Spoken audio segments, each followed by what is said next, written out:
Shalom, shalom, Kahala Yahweh, Barakatah Yahweh. What up, y'all? This one's kind of hard to think about, but gotta do what I gotta do.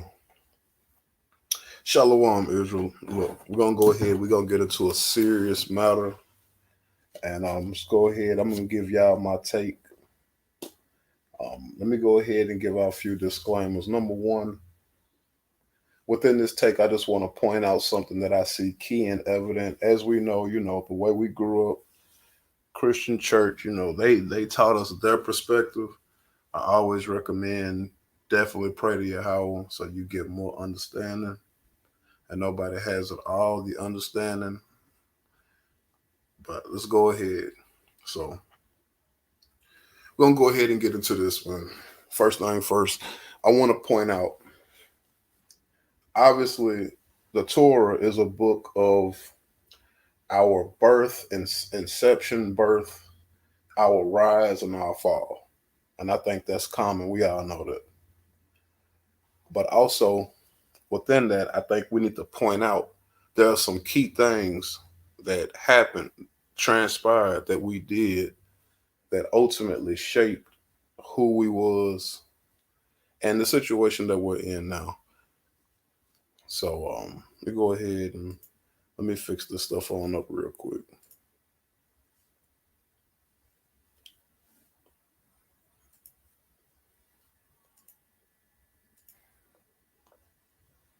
Okay.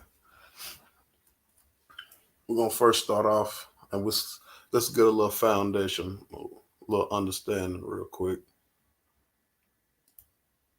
So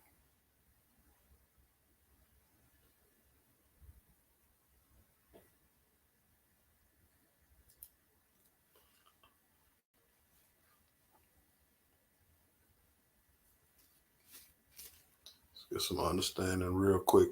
And we're just gonna set a small foundation because a lot of misconceptions in Israel. And I think it's always good to, like I said, set a foundation. So the first foundation we're gonna set, let's figure out the importance of the priesthood. So let's just go ahead, let's take this back. We could actually take this back into Genesis. I'm not gonna do that right now. But let's take this back into Exodus. Let me see. So this is going to be Exodus 7. Okay, and let's go.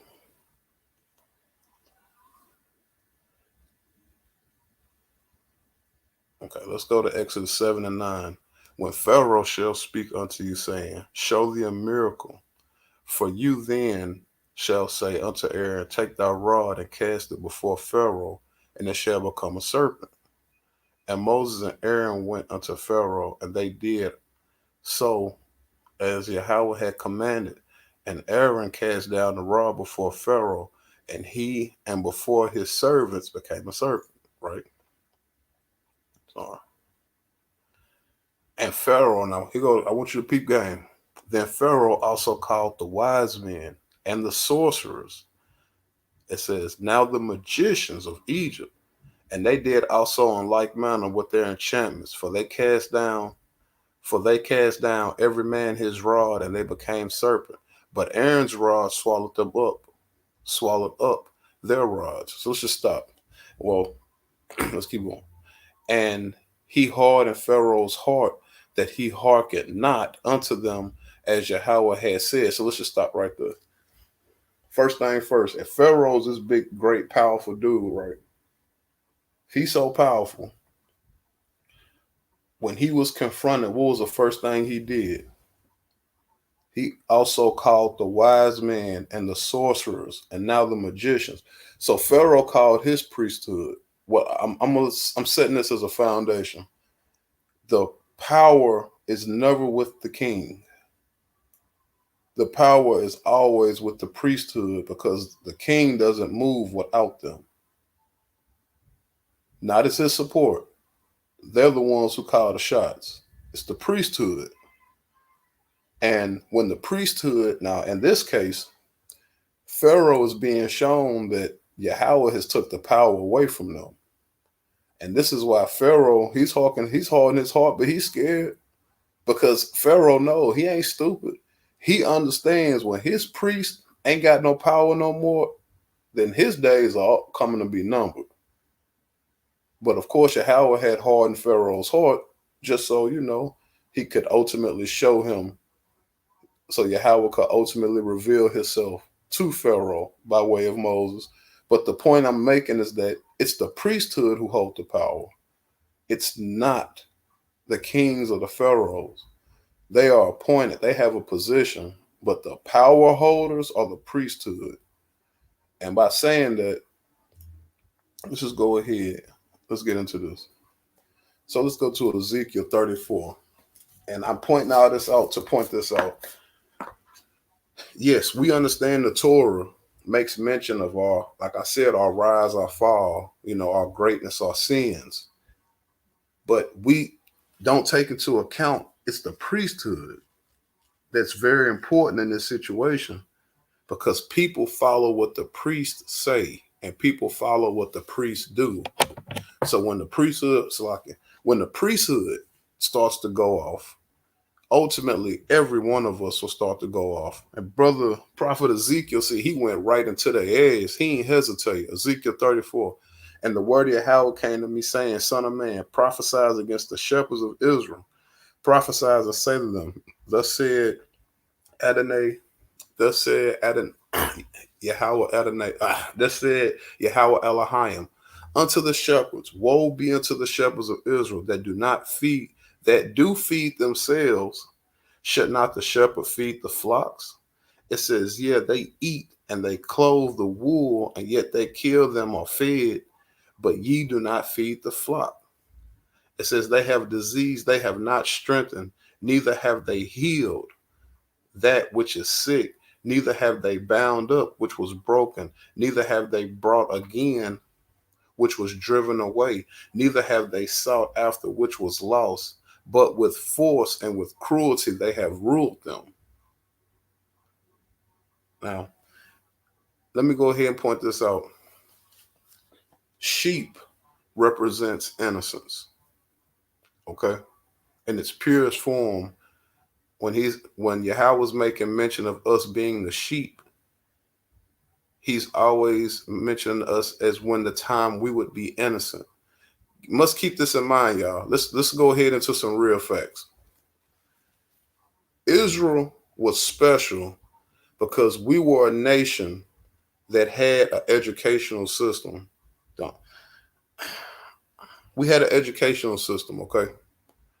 Not every culture, everybody can read. And even at this time, reading was something very special. So number one, most people could not read. So they had to go to the priest because they could read. Now, Israel, once again, us being in a different situation, we actually had our own education system. And I can get into that. If anybody really wants to get into that, we can actually get into that. But and we can prove that actually spoken of right here in the Torah, we actually had colleges. But we'll come back to that. But Ezekiel's calling them out, even though he's saying shepherds. We also know the shepherds also represent the priesthood. It also represents the prophet, the leaders, the people who are giving titles of responsibility where they are accountable for other people's actions. The priests are going to be the people who are accountable for what we would call today the religious, the spiritual aspects. And when the priesthood goes off, usually that's when we start to really go down that road. But here's the thing. When the priesthood and Israel, when Yahweh started and the prophet started calling us Sodom and Gomorrah, it was lights out for us. From the point, at any point where we started being compared to Sodom and Gomorrah, it's never a good thing. Now, let's give a quick example. Let me see. I believe that's Jeremiah 23, I believe. Hmm. Jeremiah 23. Woe be unto the pastors that destroy and scatter the sheep of my pasture, saith Yahweh. Therefore, thus saith Yahweh, God of Israel, against the pastors that feed my people, ye have scattered my flock and have driven them away and have not visited them. Behold, I will visit upon you the evil of your doing, saith the Lord. Right? Wait a minute. Let me get to that. Okay, boom. This is Jeremiah 23 and 14. I have seen also in the prophets of Jerusalem an horrible thing, a horrible thing. You see that? They commit adultery and walk in lies. They strengthen also the hands of evildoers, that none doth return from his wickedness. They are all, I want you to repeat that. They are all of them unto me as Sodom, and the inhabitants therefore of Gomorrah. Let's pause on that, y'all. Don't take that lightly at all. Don't take that as a joke. Because remember, Sodom was destroyed. And Sodom was not destroyed because of homosexuality. Get that Christian bullshit out your mind. Sodom was destroyed because of other things. It has nothing to do with homosexuality. That right there, what they committed, and Lot Day, that was the last straw. But Sodom was not destroyed because of that. You know what? Let's just go ahead and do that. Let's do that real quick. All right. Let's go to Ezekiel 16 real quick.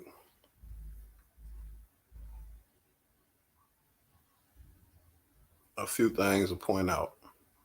And we've went over this so many times. I know a lot of y'all are very familiar with this.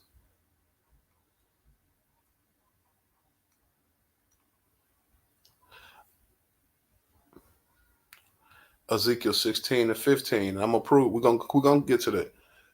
Ezekiel 16 and 15. But thou did trust it in thine own beauty. Now remember, this is Sodom and Gomorrah's history. But thou did trust in thy own beauty, and playedest the harlot because of thy own renown, and pouredest out thy fornications on every one that passed by. His it was. And of thy garments thou did take and deck thy high places with the diverse colors, and played the harlot thereupon, like the things that shall not come, neither shall it not be so. And thou hast taken thy fair jewels of my gold and of my silver, which I have given thee, and have made images of men. We know who that is. And didst commit whoredom with them. And thou took my broidered garments and covers them, and thou hast set mine oil and mine incense before them. My meat also, which I gave thee, fine flour and oil and honey, wherewith I fed thee, thou hast even set it before them for a sweet savior. So they were sacrificing, well, not us, the history of Sodom and Gomorrah. Forgive me. This is everything they did that got them overturned.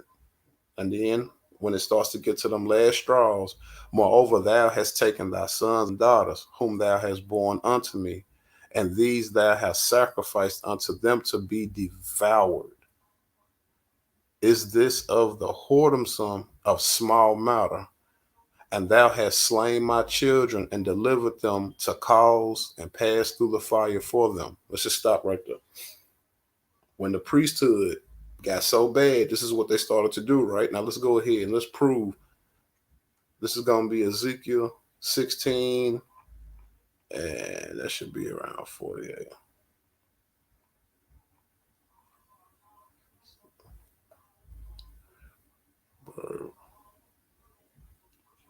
Days of thy youth.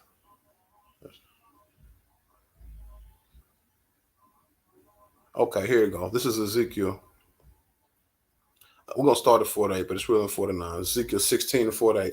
As I live, said Yahweh, Sodom, thy sister, have not done, she nor her daughters that has not done, thou and thy daughters. Now listen to this. Behold, This was the iniquity of the sister Sodom: pride, fullness of bread, and abundance of idleness was in her and her daughters. Neither did she strengthen the hand of the poor and the needy. You see this? This was the iniquity. This was the sin of Sodom. Sodom was rich, had much livestock, had much food, much fruits and vegetables, but poor people couldn't get shit there. And that's why when we went back where it said you poured out your iniquity on every passerby. Let's get that. And I'm not trying to go too far off, but let's just get that real quick. And what it's making mention of, is their priesthood. Okay. When we started being compared to Sodom and Gomorrah, this is the beginning. This is really our end. Forgive me. Wait. I pressed them greatly. Now look at this. And it says, there came two angels. This is Genesis 19. And there came two angels of Sodom at that night, and Lot sat at the gate of Sodom. Lot, seeing them, rose up to meet them and bowed himself in the face towards the ground. And he said, behold, now, my lords, I pray unto you. Just stop right here. No matter if they're two angels or not, they only appeared to be as men. Okay? They only appeared to be as men. They look no different than us. Verse number 3. Verse number 2, and he said, behold, now, my lords, turn in, I pray you, unto your servant's house, and tarry all night, and wash your feet, and ye shall rise up early and go in your ways. And they said, nay, or no, but we will abide in the street. We'll stay in the street. And he pressed upon them, so he's pressuring them greatly, and turned into them, and entered into his house, and made them a feast, and did bake unleavened bread, and they did eat. So hold on. The whole point is that what did we just cover in Ezekiel 16? The real sin of Sodom. The poor people or homeless people or passers-by, they started treating them like shit. But Lot has made a different example, and he's invited them into his house, trying to give them food. The point is, it's righteous versus being wicked. Okay, so let's get another example, because I'm going to continue to point out it's the priesthood. When the priesthood goes off, that's ultimately when we go off. So let's get some more fine examples of this. And like I said, I'm not trying to be funny about this, y'all, because like this ain't nothing funny about this. And like a whole lot of cats are saying it was this and one particular action and this. No, it was our priesthood, because when they went off, we're going to go off with them. Micah 3:1. And I said, here, I pray you, O heads or rulers of Jacob, and ye princes of the house of Israel, for is it not for you to know judgment, who hate good and love the evil, who pluck off their skin from them and their flesh from their bones, who also eat the flesh of my people, and flay their skin off from of them, and they break their bones and chop into pieces. As for the pot, as for the flesh within a cauldron. All right. Let's keep going. And it says, and then they shall cry unto the Lord, but we will not hear them, even hide our face from them at the time that they have behaved themselves in their doing. Thus said Yahweh, concerning the prophets that make my people err or error, that bite their teeth and cry peace, and he that putteth not into their mouths, even they prepare war against him. Do you understand that? He said, our prophets, it got so bad. If you approach them and you ain't had no food, they finna take you to war. How else they gonna take you to war? Violence.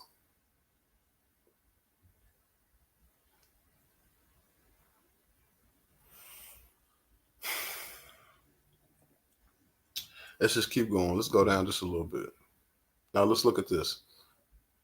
Then shall the seers be ashamed, and the diviners confounded. Yeah, they shall cover their lips, for they have no answer of God. You see that? Didn't we just point that out with Pharaoh? When Yahweh starts taking the power away, they won't be able to prophesy. They won't be able to do what they was doing.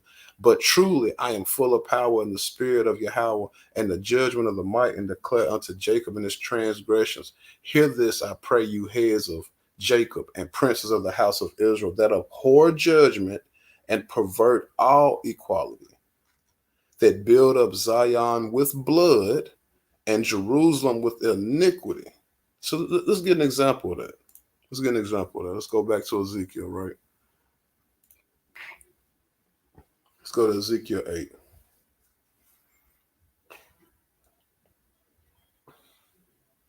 When we go to Ezekiel 8, Yahweh gives him the ability to see, if you really pay attention to what's going on, because I'm not going to read all this.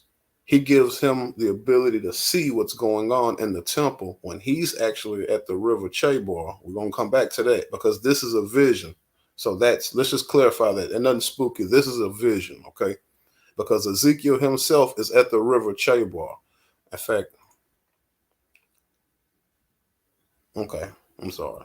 And it came to pass in the 6th year, the 6th month, and the 5th day of the 5th month, as I sat in my house, the elders of Judah sat before me, and the hand of Yahweh Elohim fell there upon me. Then behold, a low likeness, the appearance of fire, and the appearance of his loins even down with fire, and from his loins even up with the appearance of brightness, color of amber.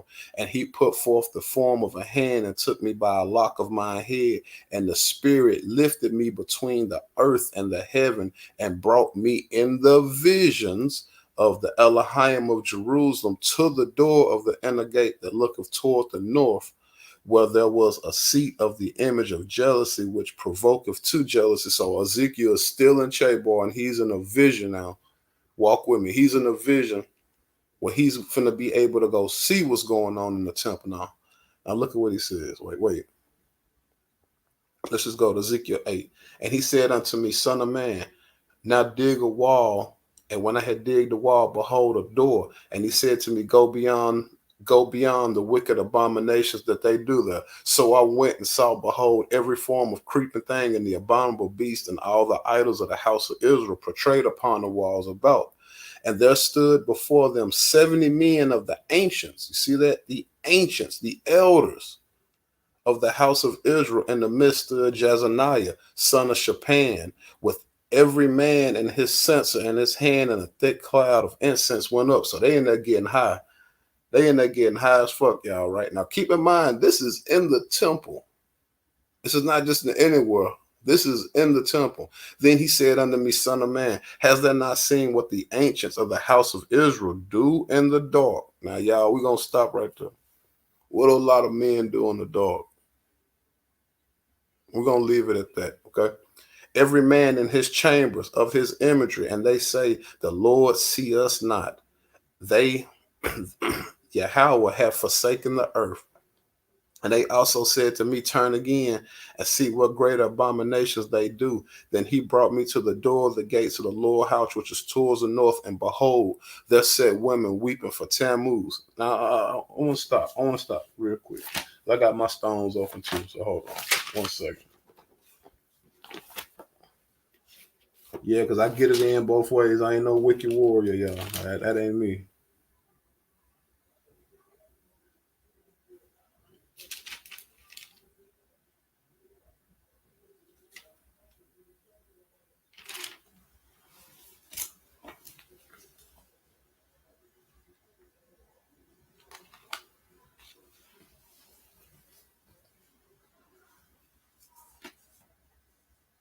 Okay, gotcha. Let's see. It says turn. I'm sorry. Tammuz. Okay. So basically, wait a minute. Ezekiel's in the temple and he's looking at all this stuff. Now, let's just go ahead and make this clear. Who's in the temple usually, y'all? Are common people in the temple, or is the priesthood in the temple? No matter if we're getting their names, understand who they are. The 70 ancients. These are the priesthood, the prophets, because our prophets and our priests worked in succession to one another. Okay? So let's go let's go into something that's real, real scary if you ask me. And it's real sad if you ask me. Well, let's go to Lamentations, right? We're going to point some stuff out. This is Lamentation 4 and 1. Now we're going to go down. Okay, let's just start at 4 and 5. This is Lamentation 4 and 5. That they that did feed delicately are desolated in the streets. They that were brought up in scarlet embraced dunghills. So number one, that means that feed delicately are desolate. The people who was rich are now they in shit. And those who were brought up in scarlet, scarlet represents royalty, embrace dunghills, which means they're eating from shit and eating from the trash, right?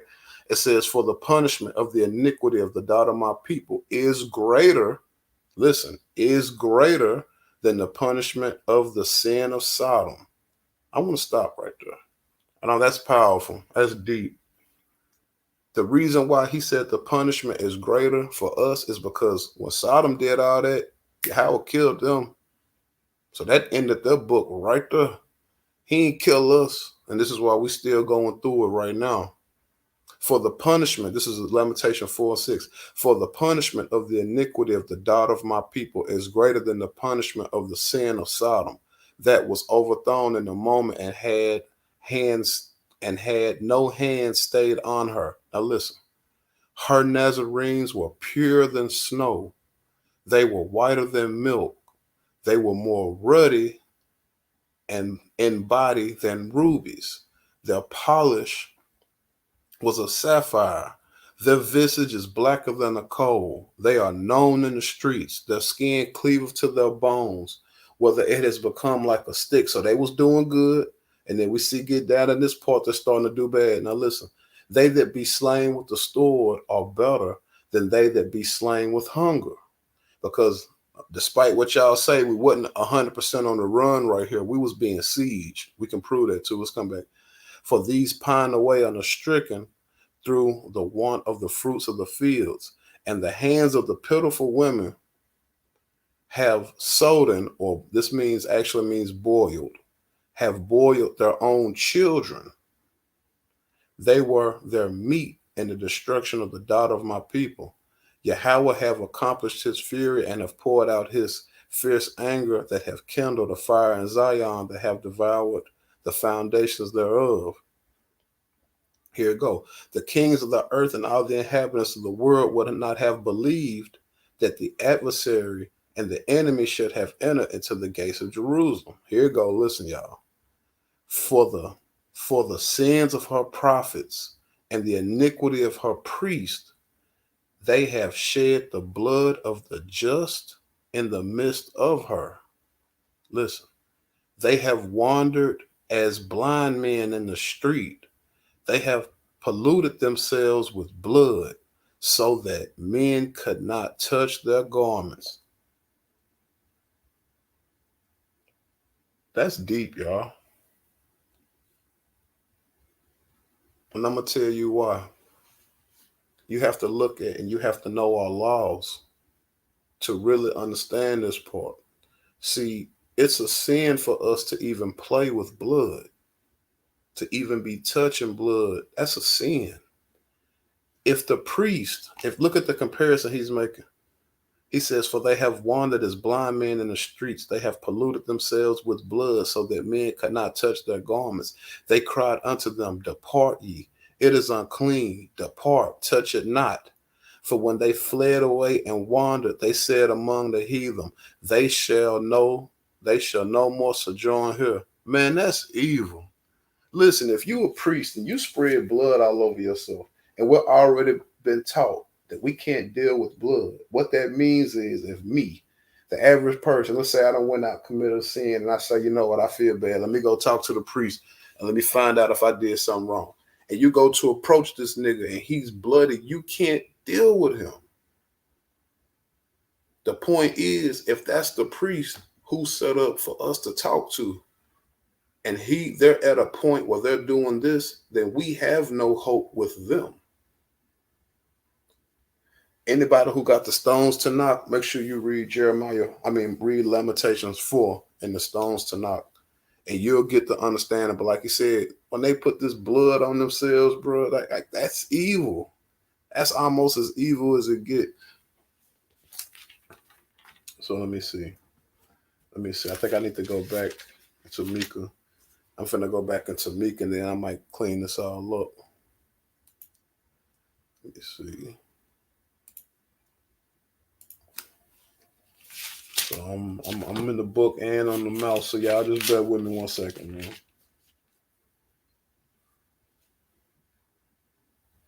Okay. Let's go down to Mika 3 and let's go to 11. Now listen what he says. As I stop right here, pervert all equality. They build Zion with blood and Jerusalem with iniquity. The heads, therefore, judge for reward, and the priests, therefore, teach for hire, and the prophets divine for money. You see that? The heads, therefore, judge for reward. So that means if me and you got a dispute, let's say I'm a landowner, you're a landowner, and your ox keeps breaking down my gate, right? But you go to the judge and you say, listen, bro, I'm gonna give you 5 barrels of grapes. Just make sure he's guilty when he come in here, even if I'm wrong. It's clearly what he's talking about. The heads judge for reward, and the Tanakh, it says fee, and the priests teach for hire or for money, meaning when I need to go approach the priest because I feel like I need to learn something, he gonna say, drop some money in the bucket to get away from me. And the prophets, therefore, divine for money, and yet they will lean upon Yahweh and say, it is not the Lord among us, none evil can come upon us. The point that I'm trying to point out, y'all, is that when the priesthood goes off and they become this evil, like we're almost doomed. So let's go ahead and let's go to what I feel like is very powerful. And it just goes to show where they become. And there are many more examples. We can go to the priest who made that bad altar. Like we can go into all that. Now look at this. This is Hosea 6. And I'm going to start at 6. This is a good one to start at. It says, for I desire mercy and not sacrifice. I'm going to do it. For I desire mercy and not sacrifice, and the knowledge of God more than burnt offering. But they, like men, have transgressed the covenant. There have they dealt treacherously against me. Gilead is a city of them that work iniquity and is polluted with blood. Polluted with blood, we were just talking about, right? And as troops of robbers wait for a man, so the company of priests murder in the way by consent. For they consent, they commit lewdness. Now I'm going to get this out the stones to knock for y'all, because it sounds a lot better. It's a lot clearer. This is Hosea 6 and 9.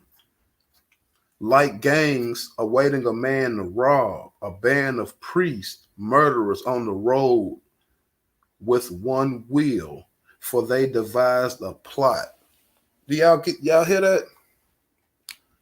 That's clearly letting you know the priesthood that got so bad, they was doing the robberies and the murders. We're not talking about the common people. We're talking about the priests.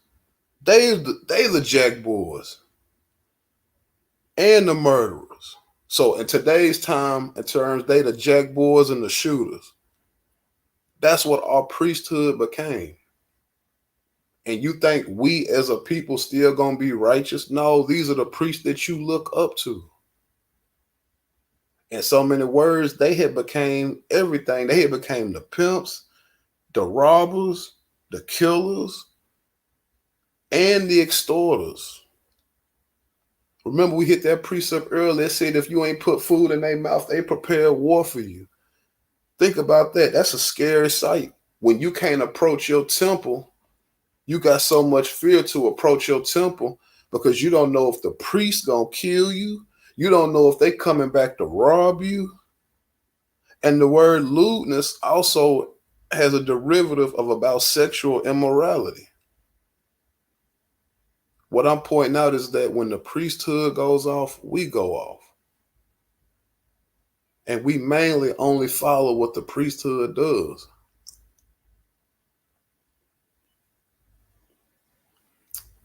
Let me check, man. Like I said, man, it's like it disturbs me, y'all. But we got to get an understanding. Our sin wasn't just the Queen of Heaven. Our sin isn't just idolatry. Our sin was when our priest started doing all of this, we followed that.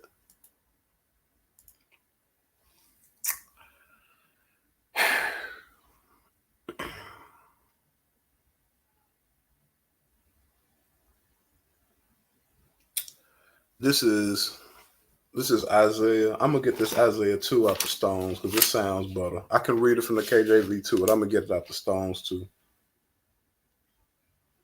Here we go. This is Isaiah 2 and 6. Therefore, thou hast forsaken thy people, the house of Jacob, because they are replenished from the east and are soothsayers like the Philistines, and they please themselves in the children of strangers. Let me get that out the Stones tonight. For you have abandoned your people. This is Isaiah 2 and 6. For you have abandoned your people, the house of Jacob, because they were filled with the sorceries of the east and the divinations like the Philistines, and they content themselves with the children of foreigners. And its land became full of silver and gold with no end to its treasures. And its land became full of horses with no end to its chariots. Then its land became full of false gods, each one of them like bowls of its own handiwork, to that which fingers have made. What he's telling you is that we went off, and it's never that we go off on our own. It's our priesthood, because you didn't. In case you don't know, and this time you didn't have the authority to go build an idol on your own. You could go build an idol. That don't mean it was authentic. If you wanted an authentic idol, you had to go get a priest to make it for you. And I can prove that with scripture. At least I can prove that with at least 2 or 3 precepts right off the bat. But a priest has to. And you know what? Let me just show y'all something just for people who think like this priesthood thing I'm talking about ain't real. And just even for other cultures, when you look at the Egyptian king list, I don't know if y'all brothers have done this, and I've done this numerous times. But when you look at the Egyptian king list, when you look at the full king list, there's going to be points and periods in between these where the priests rule. And I'm going to explain why. Because once again, the priesthood runs just about every society. And what the priesthood does, just like in any society, if the king gets too cocky or too arrogant and he wants to go off, well, then, the priesthood will make their own decision. They'll kill you, kill your family, overthrow you. They'll go anoint somebody else and make him king. I keep on telling y'all, and Torah Nights, I want to give credit to my brothers. We've always pointed this out. The priesthood has the first say on everything that go. The kings are really the subordinates to the priesthood.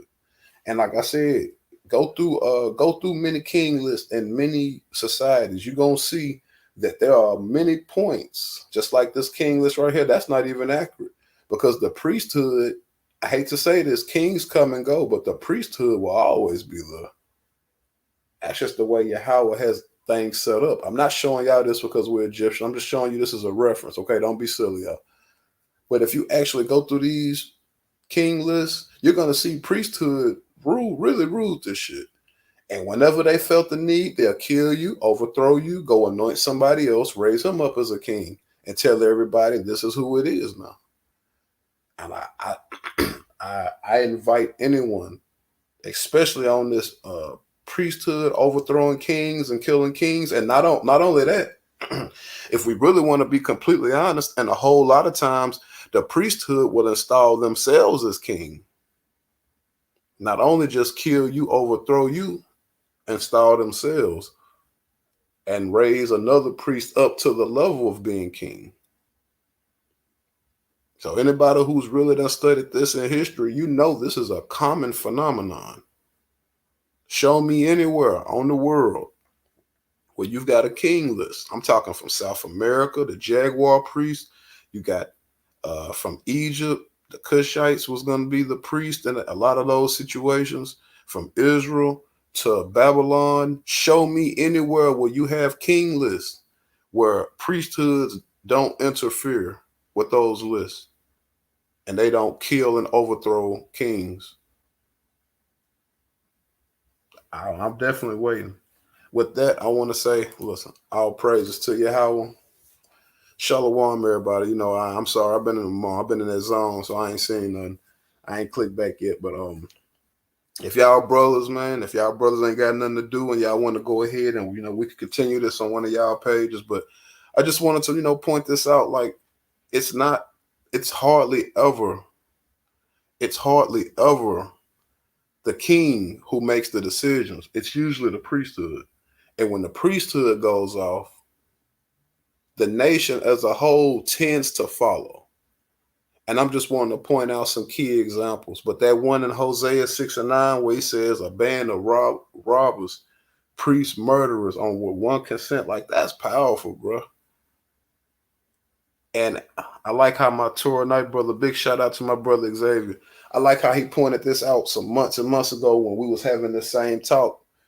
The Levites had basically put themselves on this aristocratic note to where it was like, they did whatever they wanted. And I want to point out something to y'all. The main thing that's got us messed up is that attitude we got. We so high and mighty. We Israel. We so important. It's that same attitude that got us fucked up. It's that same attitude while we still here dealing with this shit right now. Because we think we all that. Starting to get so cocky and so arrogant.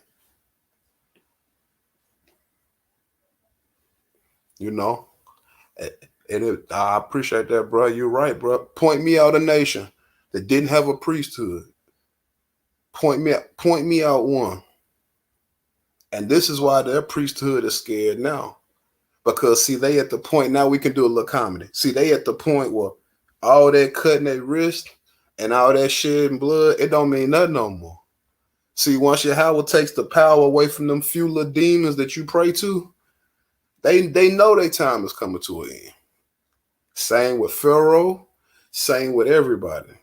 Once your priesthood stop talking and Yahweh close their mouth, you know you finna go down. Same thing happened with Daniel. We can click right back over to Daniel. When Yahweh started giving the power to Daniel, Nebuchadnezzar understood, and I either better fall in line or I'm finna fall up out of here. So like I said, man, I would definitely invite, any brothers, like I said, man, my Torah night brothers, man, if y'all want to continue this on y'all page, I'm more than welcome. Because we know there's still plenty more precepts and plenty more examples. But, this just goes to show it's not a one individual thing we did. It's not running into one place. It's not that. It's what our priesthood and what our people did as a collective. But the point is, nobody moves until the priest say so first. And when we got to the point to where we was killing people, sacrificing people, I mean, keep in mind, y'all, we got so evil to where we was doing blood sacrifices in the temple. I mean, when the prophet started calling us Sodom and Gomorrah, that was it. It wasn't too much more worse we was gonna get than that. But I'm gonna say all praises to Yahweh. Look, I definitely appreciate everybody coming through here. Like I always tell everybody, y'all know For y'all who know, you know how to contact me. If you got any further questions, we can always talk. You on my phone number, we can talk, but praise Yahweh day and night. And like I said to the brothers, y'all want to continue this, we definitely can. I want to say Kahala Yahweh, Barakatah Yahweh, Shalom.